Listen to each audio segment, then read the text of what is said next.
Okay, good morning all.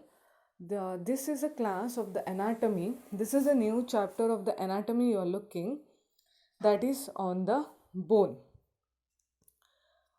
First, we'll look into the definition of the bone. What do you mean by bone? The skeletal system is a structural framework that supports our body.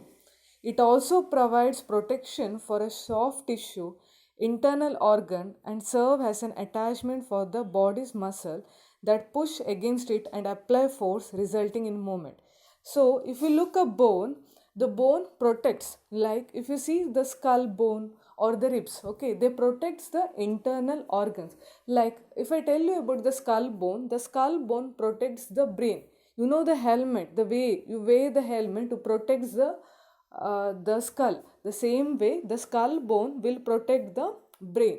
If I tell you in the thorax region there are ribs. The ribs form a protection to the organs like heart and the lungs. The heart and the lungs are protected by the ribs. So the next is the bones are the one which brings about movement. You run, you walk. All these are done by the bones. Okay, this bone will give to attachment to the muscle. So this muscle will bring about the movements. Okay, so this is what the function of the bone is. So bone is a structural framework that support a body. It also provide protection for the soft tissue and internal organ and serve as an attachment for body muscle that push against it and apply force, resulting in movement. This is the definition of the bone. Now, in the next slide, if you look here, that is the functions of the bone. If I tell you the first one, support and protects of soft tissue and vital organ. I told you already, like the skull bone, like the ribs, which will support the internal, like skull bone will protect the brain, the ribs and the vertebra will protect the lungs and the heart. It gives attachment to muscle. See, the bone is the one which gives attachment to the muscle. All the muscles of the body is attached to the muscle. This muscle will bring about the movement. Formation of red blood corpuscle in the bone marrow. So remember, the formation of the RBC in the bone marrow. You know bone consists of marrow, they are called as bone marrow, which help in the production of the RBC. So remember the formation of red blood corpuscle in the bone marrow. Okay, next, the bone. The storage of mineral salt like phosphoric calcium is a one and the phosphorus is a one which makes the bone strong. So remember storage of mineral salts like phosphorus and the calcium. These are the functions of the bone. Okay, so just know the idea what is the function of the bone. Okay, now we come to the next slide. See the bones. Okay, the human body. The human body consists of 206 bones. So remember the human body, the human beings consist of how many bones? The human being consists of the bone. There are total number of 206 bone in the adults. Okay, in the adults, if you look, there are 206 bones. Okay. Next, we look into the classification of the bone. If you look at the bone, if you see the bone, they're classified into many types. There are many classification. Okay. So we look what are the different types of the classification of the bone. Like bones are classified into many types. So here you look into the classification of the bone. Okay, so you can see according to position, you can see here, you can see the skeleton here, you can see the skeleton, no? So in this, according to their position, if you look according to the position, the bones are classified into one is axial, one more is appendicular. What do you mean by this? Okay, axial is this part. You can see the center part which is blue color, this region, they are axial skeleton. Okay, they are in center. Appendicular, all this on the side, what do you see? They are all coming. Okay, these are all appendicular, axial skeleton and appendicular skeleton. If I tell you axial skeleton, they are skull bone, vertebra, ribs. They are all command axial, means they are center. Okay, appendicular are all bones of upper limb, bones of upper limb, on both bones of the lower limb, they're all appendicular. So classification of bone according to the position, there are two types. One is called axial skeleton and one more is called as a appendicular skeleton. So the two classification are there, one is axial skeleton and one more is appendicular skeleton. Okay, this is the next classification. This is very important classification. You have to know this classification. Okay, so according to shape, if you look a bone, there are different shape. They are not same. Okay, in a body, if you look, is the bone all the bones of same shape and size? No, there are different in shape. So we look into the classification of bone according to the shape. Okay, the first one we look here, classification of bone according to shape. So the first one you can see here, that is classification of bone. First one, long bone. Okay, what do you mean by long bone? Where do you see long bone?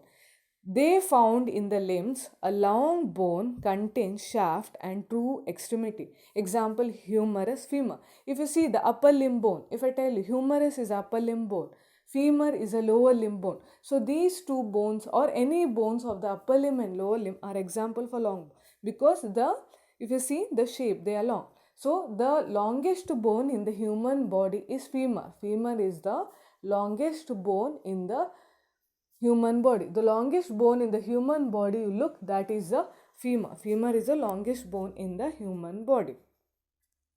Okay, now here we'll look. What do you see? What are the parts of the gross features of the long bone? If I tell you, see here, the parts are, you can see here, this part is called as diaphysis. Diaphysis, otherwise we call it as shaft. Okay, diaphysis, otherwise we call it as shaft. The ends of the bones are called as epiphysis. So remember, the shaft or the center part, what do you see, this part is diaphysis. The ends of the bones of the long bone, we call it as epiphysis. If I do a rough diagram, so remember, this part is a diaphysis. The ends are called as a epiphysis. So remember, okay. So there are what you come to here, the bone is very strong. Like the arrangement is like compact, and here there is a space like this. So you call it as spongy bone. You can see here in the figure, right? See the here how it is arranged and how it is arranged here. So remember that, okay. So compact bone and spongy bone. We call it as compact and spongy bone. Okay. What are the parts of the long bone? I told you already. I'll be explaining here again. Parts of long bone, epiphysis. Parts of long bone develop from secondary center of ossification. I'll tell what is ossification later. Diaphysis. Parts of long bone develop from primary center of ossification, that is called as a diaphysis. Metaphysis. See here, this is the next word, metaphysis.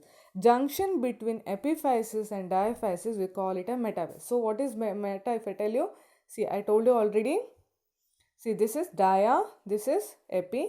This part, the junction between the dia and epi, this part we call it as metaphysis. So remember, epiphysis, metaphysis and diaphysis, these are the parts of the long bone. Okay, so next, epiphysis means growing end. Diaphysis means shaft. Okay, periosteum means outer covering of the bone. Medullary, inner space containing bone marrow. Endosteum, lining the medullary cavity. So here if you look the diagram, you have seen that epiphysis, diaphysis, okay. Then the covering here, you can see the outline, right? The outline is called a periosteum. The cavity in the middle, you can see that cavity is called as medullary cavity. The medullary cavity. Then you see the bone marrow there, and the inner side one more layer is there, that is called as the endosteum. Okay, inner side, okay, that is called as the endosteum. So these are the parts of the long bone: epiphysis, diaphysis, periosteum, medullary and endosteum. Okay, so in the figure, so see here how it is. So you can see the epiphysis there, you can see the diaphysis there, the epiphysis. You can see the compact bone in the center, the cavity in the center, and the spongy part. You can know what do you mean by spongy and what do you mean by compact in the figure. Okay, just see this and learn what are the parts of the long bone. Next, we have looked into the long bone. Now next, the classification of the bone you are seeing, that is called as a short bone. Okay, what do you mean by short bone? Short bones are small, cuboidal in shape, like the bones you see in your wrist or in the joint in the leg. You see what we call it as here in the hand. If you see here, they are colored it blue color. Okay, that bone what you see here, carpal bones, and the foot you can see here. Okay, you do the movement no in the foot, that is tarsal bone. So bones, short bones are the example are carpal bones and tarsal bone. Carpal and the tarsal bone are example for short bones. See here, you can see again what are the carpal bone, this part, and what are the tarsal bone. You can see they are all example for the short bones. Okay. Next, flat bones. Okay. Where do you see flat bone? The flat bones are present where it protects the internal organs. The protection of the internal organ, where they do there, this part you see the flat bone. So here you can see flat bone. Flat bones are as they sound strong flat plates of bone with the main function of providing protection to the body's vital organ and being a base for muscular attachment. So if I tell you this bone, this is a bone of the upper limb, shoulder joint. There behind you can see one bone, that is a scapula. Okay, then this is a sternum in the thorax, okay, which protects the heart and the lungs. So you can see they are the bones, they are example for flat bone. And your skull bone, the head, you see in the head the skull bone, they are example for flat bones. Okay, see in the figure, skull bone, okay, sternum and scapula. These are the example for flat bones. You can see skull bone, sternum and scapula. These are the example for flat bones. Okay, next, this doesn't come into any other classification of the bone, so this we call it as irregular bone. Okay, these are the bones in the body which do not fall into any other category due to their non-uniform shape. Because if you look at shape, they're different in shape. Okay, they primarily consist of cancellous bone and with a thin outer layer of compact. So where do you see this type of bone? Vertebra. You can see this vertebra and you can see here vertebra. Vertebra is an example for irregular bone. And the bone, your jaw bone, lower jaw bone is made up, that is called as a mandible. Mandible is we call it as common term as a jaw bone, lower jaw bone. Jaw bone, that is why the mandible. Okay, see in the figure here, you can see these are the vertebrae. See here, this is one more bone, hip bone. Okay, and they all come under the irregular bones. They are the example for the irregular bones. Okay. Okay, next, sesamoid bone. There is one more type of the bone you see, that is called a sesamoid bone. Sesamoid bone are usually short or irregular bone embedded in tendon. If they ask you what do you mean by sesamoid bone, see, sesamoid bones are not present. They make their appearance or the one after the birth because of the pull of the tendon only. These bones are formed. So the example for the sesamoid bone is one in your knee joint. If you look in the knee joint, there is one bone called as a patella. You can see in the figure here, knee joint. Okay, here, this is the knee joint. You see a bone here, patella. Patella is the largest sesamoid bone. Okay, so in the human body, the largest sesamoid bone is patella. Okay, how this bone is born? Because of the friction of the rub of the tendon. Okay, it makes its appearance after the birth. So this is example of sesamoid bone, patella, and one more in the upper limb you see, that is a pisiform bone.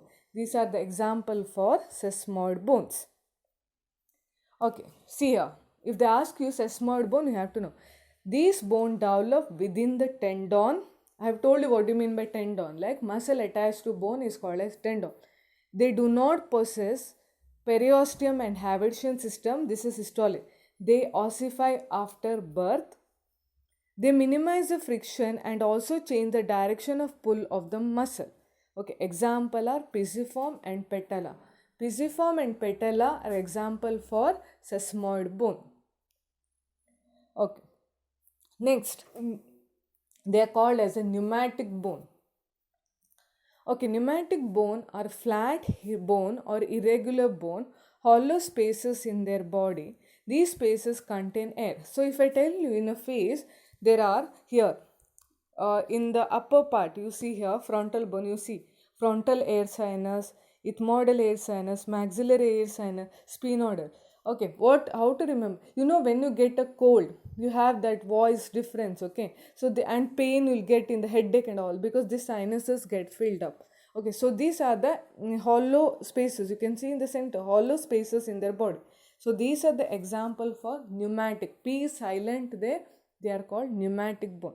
Flat bones are irregular bone, hollow spaces in their body. These spaces contain air. So these are the pneumatic bone. Okay, this till now we have seen classification of the bone according to the shape. So what all we have looked? Classification of bone according to the shape: long bone, short bone, flat bone, irregular bone, and pneumatic bone. So just go through all these things. Okay, classification of the bone according to their shape. Okay, now next. According to gross structure, okay, this is like when according to gross structure, it is classified into two. Okay, one is called as a compact bone, and one more is called as a spongy bone. Compact and the spongy, according to gross structure. Okay, according to the development, there are two classifications. One is called a membranous bone, and one more is called a cartilaginous bone. So, membranous bone, example like clavicle, bones of the flat bones like that, you remember they are all membranous. Clavicle, bones of face, cranial mold, cartilaginous bone, example limb bone, any limb bone, cartilage like upper limb, if I tell you humerus, lower limb, if I tell long bone, okay, long bone are all example for cartilage. They are all development, okay. This is according to the development how they are classified, like membranous bone and cartilaginous bone. Okay. Next, till now you have seen the classification of the bone they have done, like how the class according to gross structure, according to their development, according to their shape, how they are classified. Okay. Now, the next what you're looking, what do you mean by word ossification? Okay. The process of bone formation, like how the bone is formed. The process of the bone formation is called as ossification. The process of bone formation is called as ossification. Like no different. Like we have learned, like that. Okay, the process of bone formation is called as ossification. How the bone formed. Okay, that is called ossification. Now, laws of ossification. There are laws. Okay, the epiphyses which ossify first or appear first unite with diaphysis last. Okay, epiphysis means the center which appears first will unite with the diaphysis at last, and epiphysis which ossify last fuses first, except the end of the fibula. Okay, the end of the long bone where epiphysis appear first and fusel last is called a growing end of long bone. If I tell you your elbow joint, okay, if you see there, that is the end. Okay, the end of long bone where epiphysis appear first and fusel last is called as growing end of long. Means epiphysis which appear first will use fusel with the diaphysis last. No, so that is called a growing end. The direction nutrient end is always away from the growing end. So remember, which side you see the growing end, no, there the nutrient artery, it will be running in the opposite direction. Okay, the direction nutrient artery is always away from the growing end.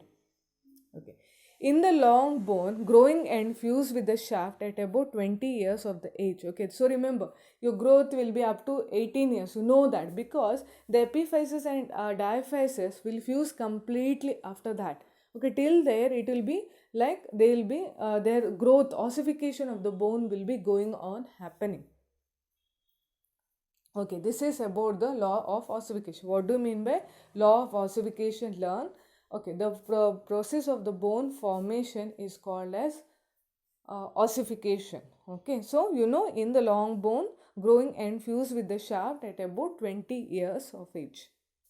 Okay. Now, you know that any part you take in a body, there is a part or any bone, if it requires nutrition, right? So the nutrition to all this part is given by the blood. the blood will provide nutrient to it. So you can see here in the diagram here, see if I draw a simplified diagram, this is shaft, this is the upper end. Okay, so I'll draw a lower end. Okay. Okay, now if you look here, see the main artery is nutrition. I told you that is a nutrient artery. This is a nutrient artery. The nutrient, you can see the how it is piercing like this. It will be going and dividing. Okay, many. So remember, nutrient artery. Nutrient artery is the main arterial supply to the long bone. Okay, so next you can see in the ends of the bone it is supplied by the artery. They are all called epiphyseal. Same. Okay, this is called as a metaphyseal. And see anastomosis between epiphyseal artery, and you can see here there are the small artery that is called a periosteal artery. So this is what they are. Okay, so the blood supply to long bone is mainly by the nutrient artery. Ends are supplied by epiphyseal, and then junction between epiphyseal and diaphyseal supplied by metaphyseal, and the periosteum part is supplied by periosteal arteries. So look here, nutrient artery, epiphyseal artery, metaphyseal artery, and the periosteal artery. This is a blood supply to the long bone. Okay, now bone, the formation of the bone. I told you about there are bone. The bone consists of cells. Okay, how you have seen in the cartilage there are cells, okay, which help in the formation of the bone. Like that, in the same way, in the bone there are cells. Okay, the cells in the bone are called as osteoblast, osteoclast, and osteocytes. Okay, these are the types of the cells. How you have seen there. Okay, these are the cells which brings about bone formation. Osteoblast means bone forming cell. So bone forming cell is called osteoblast. Bone maturation cell is called osteocyte. Bone eating cell is called osteoclast. So remember, the bone cell, the cells of the bone are three: osteoblast, osteocyte, and the osteoclast. These are the bones forming cell. Okay, bone forming cell are called osteoblast, bone maturation cell are called osteocyte, bone eat up cell or bone death cell are called osteoclast. Okay, these are the different types of cells of the bone. Okay, this is about the class. So this is about what we have seen, the features of the bone. Okay, so if I tell you a brief summary of today's class, so we have looked in the bone, we have looked about what we have looked about the classification of the bone. So we have looked the classification of bone according to the shape, how they classified: long bone, short bone, flat bone, pneumatic bone, sesamoid bone, irregular bone. So these are all the different types of classification of bone according to the shape. According to the development, membranous bone and cartilaginous bone we have looked. Then next we have looked classification of bone according to gross structure, like compact bone and spongy bone. Then next we have looked about the blood supply to blood supply to bone, how the blood supply to bone is. Then the last one we have looked at about the bone cell. The bone cell are how it is formed. Bone cell are called osteoblast, osteocyte, and osteoclast. Okay, so remember how many bones are present in the human body. The bones present in the human body is about 206. So remember, 206 are present in the human body. The longest bone in the human body, it is called as a femur. The shortest bone, the smallest bone in the human, the smallest bone in the human body is present in your ossicle, okay, ear. That is called as stapes. Okay, in the ear, there are 3 ear ossicles. So the 3 ear ossicle are stapes, incus, and malleus. Okay, the stapes is the smallest bone. So you know which is the longest bone is femur. The smallest bone in the human body is the stapes. Okay, this is about the bone. Okay, this is about the general features we have looked. What are the general features of the bone? Okay, just go through the class this one and learn. Okay, this is about the general anatomy what you have dealt today. Okay, thank you.